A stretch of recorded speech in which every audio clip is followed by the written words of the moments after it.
헌나 8 대통령 윤석열 탄핵 사건에 대한 선고를 시작하겠습니다. 먼저 적법 요건에 관하여 살펴보겠습니다. 이 사건 계엄 선포가 사법심사의 대상이 되는지에 관하여 보겠습니다. 고위공직자의 헌법 및 법률 위반으로부터 헌법 질서를 수호하고자 하는 탄핵 심판의 취지를 고려하면 이 사건 계엄 선포가 고도의 정치적 결단을 요하는 행위라 하더라도 그 헌법 및 법률 위반 여부를 심사할 수 있습니다. 국회 법사의 조사 없이 이 사건 탄핵 소추안을 의결한 점에 대하여 보겠습니다. 헌법은 국회의 소추 절차를 입법에 맡기고 있고 국회법은 법사위 조사 여부를 국회의 재량으로 규정하고 있습니다. 따라서 법사위의 조사가 없었다고 하여 탄핵 소추 의결이 부적법하다고 볼 수 없습니다. 이 사건 탄핵 소추안의 의결이 일사부재의 원칙에 위반되는지 여부에 대해서 보겠습니다. 국회법은 부결된 안건을 같은 회기 중에 다시 발의할 수 없도록 규정하고 있습니다. 피청구인에 대한 1차 탄핵 소추안이 제418회 정기회 회기에 투표 불성립되었지만 이 사건 탄핵 소추안은 제419회 임시회 회기 중에 발의되었으므로 일사부재의 원칙에 위반되지 않습니다. 한편 이에 대해서는 다른 회기에도 탄핵 소추안의 발의 횟수를 제한하는 입법이 필요하다는 재판관 정형식의 보충 의견이 있습니다. 이 사건 계엄이 단시간 안에 해제되었고 이로 인한 피해가 발생하지 않았으므로 보호이익이 험결되었는지 여부에 대해서 보겠습니다. 이 사건 계엄이 해제되었다고 하더라도 이 사건 계엄으로 인하여 이 사건 탄핵 사유는 이미 발생하였으므로 심판의 이익이 부정된다고 볼 수 없습니다.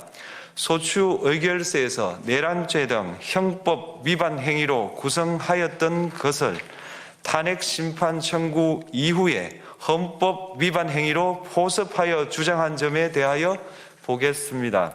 기본적 사실관계는 동일하게 유지하면서 적용 법조문을 철회, 변경하는 것은 소추 사유의 철회, 변경에 해당하지 않으므로 특별한 절차를 거치지 않더라도 허용됩니다.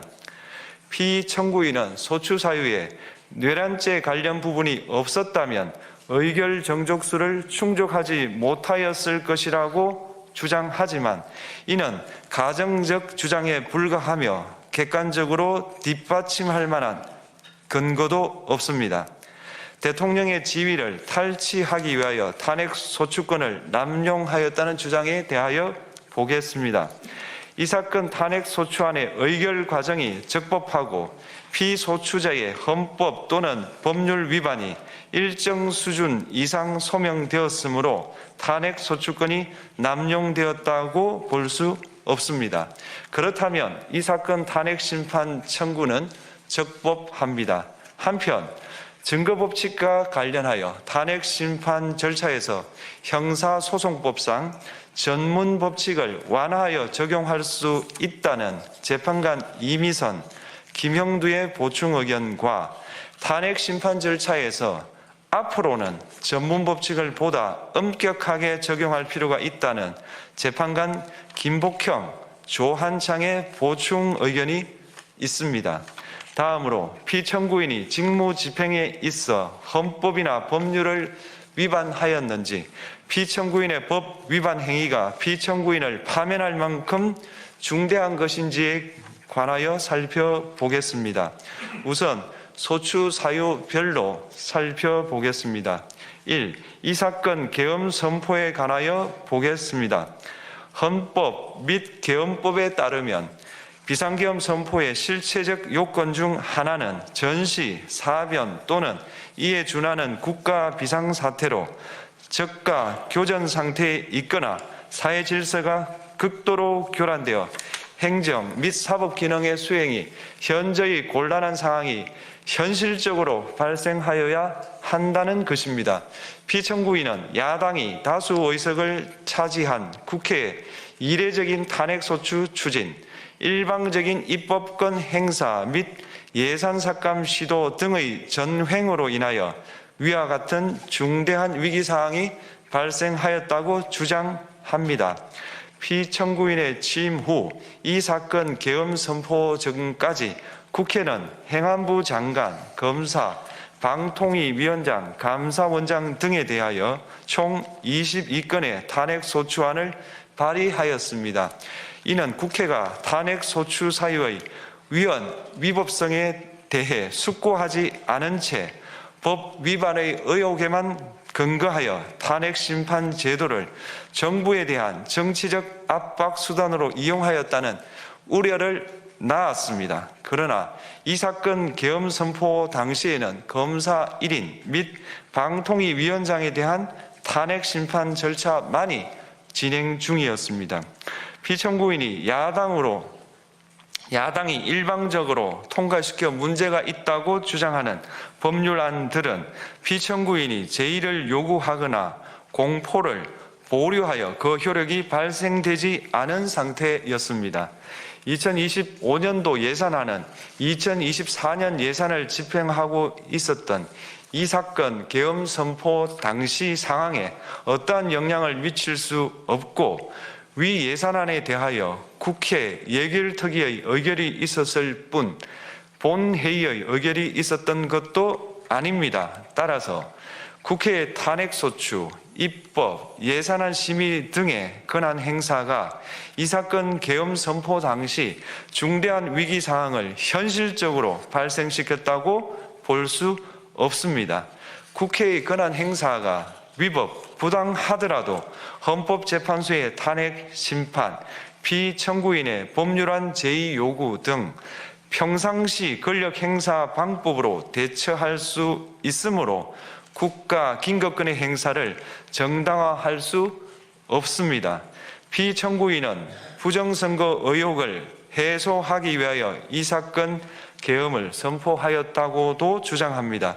그러나 어떠한 의혹이 있다는 것만으로 중대한 위기 상황이 현실적으로 발생하였다고 볼 수는 없습니다. 또한 중앙선관위는 제22대 국회의원 선거 전에 보안 취약점에 대하여 대부분 조치하였다고 발표하였으며 사전, 우편, 투표함, 보관장소, CCTV 영상을 24시간 공개하고 개표 과정에 수검표 제도를 도입하는 등의 대책을 마련하였다는 점에서도 피청구인의 주장은 타당하다고 볼 수 없습니다.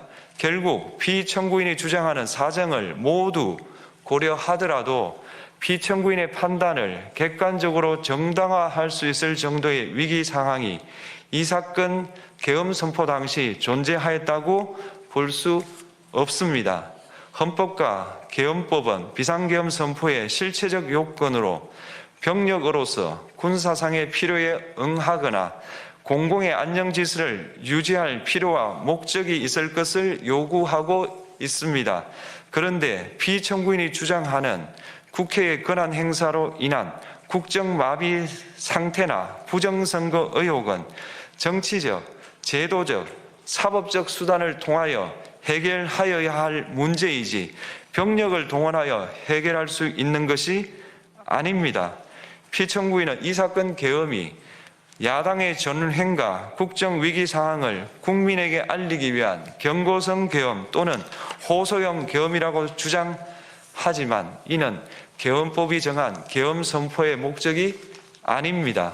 또한 피청구인은 계엄 선포에 그치지 아니하고 군경을 동원하여 국회의 권한 행사를 방해하는 등의 헌법 및 법률 위반 행위로 나아갔으므로 경고성 또는 호소형 계엄이라는 피청구인의 주장을 받아들일 수 없습니다. 그렇다면 이 사건 계엄 선포는 비상계엄 선포의 실체적 요건을 위반한 것입니다. 다음으로 이 사건 계엄 선포가 절차적 요건을 준수하였는지에 관하여 보겠습니다. 계엄 선포 및 계엄사령관 임명은 국무회의의 심의를 거쳐야 합니다. 피청구인이 이 사건 계엄을 선포하기 직전에 국무총리 및 9명의 국무위원에게 계엄 선포의 취지를 간략히 설명한 사실은 인정됩니다. 그러나 피청구인은 계엄사령관 등 이 사건 계엄의 구체적인 내용을 설명하지 않았고 다른 구성원들에게 의견을 진술할 기회를 부여하지 않은 점을 고려하면 이 사건 계엄 선포에 관한 심의가 이루어졌다고 보기도 어렵습니다. 그 외에도 피청구인은 국무총리와 관계 국무위원이 비상계엄 선포문에 부서하지 않았음에도 이 사건 계엄을 선포하였고 그 시행 일시, 시행 지역 및 계엄사령관을 공고하지 않았으며 지체 없이 국회에 통고하지도 않았으므로 헌법 및 계엄법이 정한 비상계엄 선포의 절차적 요건을 위반하였습니다. 2. 국회에 대한 군경 투입에 관하여 보겠습니다. 피청구인은 국방부 장관에게 국회에 군대를 투입할 것을 지시하였습니다. 이에 군인들은 헬기 등을 이용하여 국회 경내로 진입하였고 일부는 유리창을 깨고 본관 내부로 들어가기도 하였습니다. 피청구인은 육군 특수전 사령관 등에게 의결 정족수가 채워지지 않은 것 같으니 문을 부수고 들어가서 안에 있는 인원들을 끄집어내라 는 등의 지시를 하였습니다. 또한 피청구인은 경찰청장에게 계엄사령관을 통하여 이 사건 포고령의 내용을 알려주고 직접 6차례 전화를 하기도 하였습니다. 이에 경찰청장은 국회 출입을 전면 차단하도록 하였습니다. 이로 인하여 국회로 모이고 있던 국회의원들 중 일부는 담장을 넘어가야 했거나 아예 들어가지 못하였습니다. 한편 국방부 장관은 필요시 체포할 목적으로 국군 방첩사령관에게 국회의장, 각 정당 대표 등 14명의 위치를 확인하라고 지시하였습니다. 피청구인은 국가정보원 1차장에게 전화하여 국군 방첩사령부를 지원하라고 하였고 국군 방첩사령관은 국가정보원 1차장에게 위 사람들에 대한 위치 확인을 요청하였습니다. 이와 같이 피청구인은 군경을 투입하여 국회의원의 국회 출입을 통제하는 한편 이들을 끌어내라고 지시함으로써 국회의 권한 행사를 방해하였으므로 국회에 계엄 해제 요구권을 부여한 헌법 조항을 위반하였고 국회의원의 심의 표결권, 불체포 특권을 침해하였습니다. 또한 각 정당의 대표 등에 대한 위치 확인 시도에 관여함으로써 정당 활동의 자유를 침해하였습니다. 피청구인은 국회의 권한 행사를 막는 등 정치적 목적으로 병력을 투입함으로써 국가안전보장과 국토방위를 사명으로 하여 나라를 위해 봉사하여 온 군인들이 일반 시민들과 대치하도록 만들었습니다. 이에 피청구인은 국군의 정치적 중립성을 침해하고 헌법에 따른 국군 통수 의무를 위반하였습니다. 3. 이 사건 포고령 발령에 관하여 보겠습니다. 피청구인은 이 사건 포고령을 통하여 국회, 지방의회, 정당의 활동을 금지함으로써 국회에 계엄 해제 요구권을 부여한 헌법조항, 정당 제도를 규정한 헌법조항, 대의민주주의 권력분리 원칙을 위반하였습니다. 비상계엄 하에서 기본권을 제한하기 위한 요건을 정한 헌법 및 계엄법 조항, 영장주의를 위반하여 국민의 정치적 기본권, 단체 행동권, 직업의 자유를 침해하였습니다. 4. 중앙선관위에 대한 압수수색에 관하여 보겠습니다. 피청구인은 국방부 장관에게 병력을 동원하여 선관위의 전산 시스템을 점검하라고 지시하였습니다. 이에 따라 중앙선관위 청사에 투입된 병력은 출입 통제를 하면서 당직자들의 휴대전화를 압수하고 전산 시스템을 촬영하였습니다. 이는 선관위에 대하여 영장 없이 압수수색을 하도록 하여 영장주의를 위반한 것이자 선관위의 독립성을 침해한 것입니다. 5. 법조인에 대한 위치 확인 시도에 관하여 보겠습니다. 앞서 말씀드린 바와 같이 피청구인은 필요시 체포할 목적으로 행해진 위치 확인 시도에 관여하였는데 그 대상에는 퇴임한 지 얼마 되지 않은 전 대법원장 및 전 대법관도 포함되어 있었습니다. 이는 현직 법관들로 하여금 언제든지 행정부에 의한 체포 대상이 될 수 있다는 압력을 받게 함으로 사법권의 독립을 침해한 것입니다. 지금까지 살펴본 피청구인의 법 위반 행위가 피청구인을 파면할 만큼 중대한 것인지 관하여 보겠습니다. 피청구인은 국회와의 대립사항을 타개할 목적으로 이 사건 계엄을 선포한 후 군경을 투입시켜 국회의 헌법상 권한 행사를 방해함으로써 국민 주권주의 및 민주주의를 부정하고 병력을 투입시켜 중앙선관위를 압수수색하도록 하는 등 헌법이 정한 통치구조를 무시하였으며 이 사건 포고령을 발령함으로써 국민의 기본권을 광범위하게 침해하였습니다. 이러한 행위는 법치국가 원리와 민주국가 원리의 기본 원칙들을 위반한 것으로 그 자체로 헌법 질서를 침해하고 민주공화정의 안정성에 심각한 위해를 끼쳤습니다. 한편 국회가 신속하게 비상계엄 해제 요구를 결의할 수 있었던 것은 시민들의 저항과 군경의 소극적인 임무 수행 덕분이었으므로 이는 피청구인의 법 위반에 대한 중대성 판단에 영향을 미치지 않습니다. 대통령의 권한은 어디까지나 헌법에 의하여 부여받은 것입니다. 피청구인은 가장 신중히 행사되어야 할 권한인 국가 긴급권을 헌법에서 정한 한계를 벗어나 행사하여 대통령으로서의 권한 행사에 대한 불신을 초래하였습니다.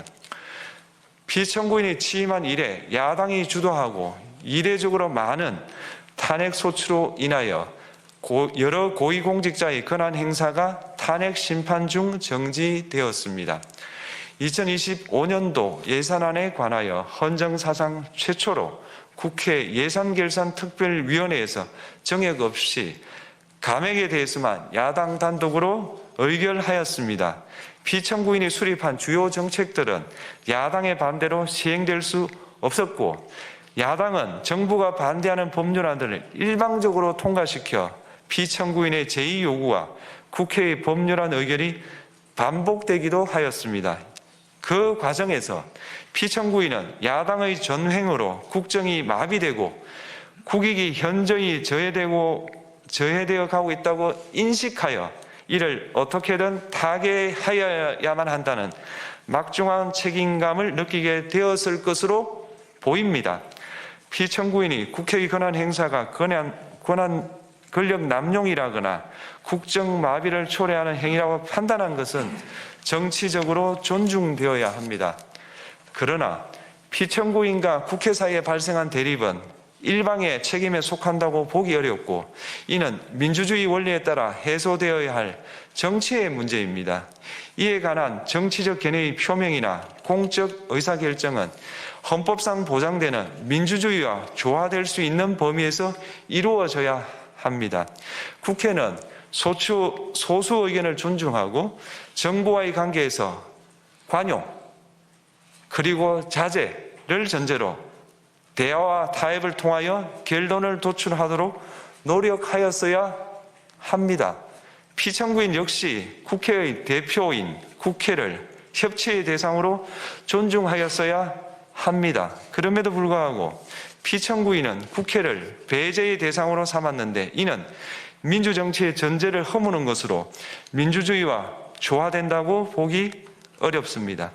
피청구인은 국회의 권한 행사가 다수의 횡포라고 판단했다 하더라도 헌법이 예정한 자구책을 통해 견제와 균형이 실현될 수 있도록 하였어야 합니다. 피청구인은 취임한 때로부터 약 2년 후에 치러진 국회의원 선거에서 피청구인이 국정을 주도하도록 국민을 설득할 기회가 있었습니다. 그 결과가 피청구인의 의도에 부합하지 않더라도 야당을 지지한 국민의 의사를 배제하려는 시도를 하여서는 안 되었습니다. 그럼에도 불구하고 피청구인은 헌법과 법률을 위반하여 이 사건 계엄을 선포함으로써 국가 긴급권 남용의 역사를 재현하여 국민을 충격에 빠뜨리고 사회, 경제, 정치, 외교 전 분야의 혼란을 야기하였습니다. 국민 모두의 대통령으로서 자신을 지지하는 국민을 초월하여 사회 공동체를 통합시켜야 할 책무를 위반하였습니다. 군경을 동원하여 국회 등 헌법기관의 권한을 훼손하고 국민의 기본적 인권을 침해함으로써 헌법소의 책무를 저버리고 민주공화국의 주권자인 대한국민의 신임을 중대하게 배반하였습니다. 결국 피청구인의 위법 행위는 국민의 신임을 배반한 것으로 헌법 소의 관점에서 용납될 수 없는 중대한 법 위반 행위에 해당합니다. 피청구인의 법 위반 행위가 헌법 질서에 미친 부정적 영향과 파급 효과가 중대하므로 피청구인을 파면함으로써 얻는 헌법 소의 이익이 대통령 파면에 따르는 국가적 손실을 압도할 정도로 크다고 인정됩니다. 이에 재판관 전원의 일치된 의견으로 주문을 선고합니다. 탄핵 사건이므로 선고 시각을 확인하겠습니다. 지금 시각은 오전 11시 22분입니다. 주문, 피청구인 대통령 윤석열을 파면한다. 마치